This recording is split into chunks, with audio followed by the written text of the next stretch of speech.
tsy lasa teo dia nisy ny atrikasany totosain'ny réseau rano na ny tambazotra misehatra eo amin'ny rano fisotro madio ny fidiovana sy ny fanadiovana.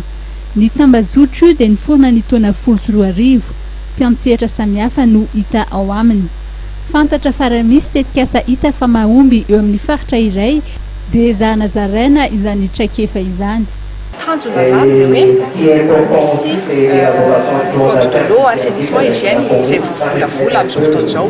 Misy koa lalàna mifehy an'izany décentralisation zany ny atao hoe maîtrise du village local 2014-018 loi organique zany 2014. Manahoana mifipetra amin'izany hoe inona mitondra vaovao ahafahana manome ino ty zany capacité na ahafahana kokoa ho an'ny mpiantsehatra amin'ny rano ireny cadrage juridique ireny inona ny fitaovana afaka omena an'ireo commune ahafahana manatratra ny ezaka andrasana aminy hoe anome rano fisotro madio amin'ny mponina eny aminy.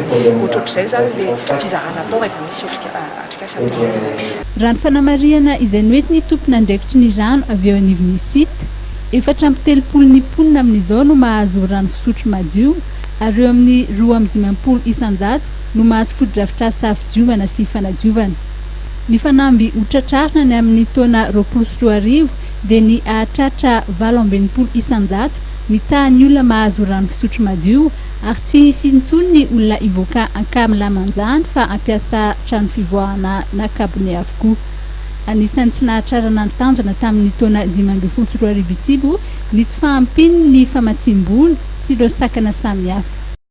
Raha izany koa tompolasy tompovavy nendiko manakatona tanteraka ny fampalalam-baovao amin'ity alina ity. Azadino atao aoriana ny fampalalam-baovao dia misy ny fanadihadiana manokana mahakasika ny sokolé, ao ihany koa ny fandaharana mahenga hitondrana aminao mahakasika ny COP 21, ny phénomène Facebook ary ihany koa ireo vaovao misongadina tany ivelany fa izay ihany koa no ametrahako ny veloma mandra-piona amintsika rehetra ny tokantrano indray.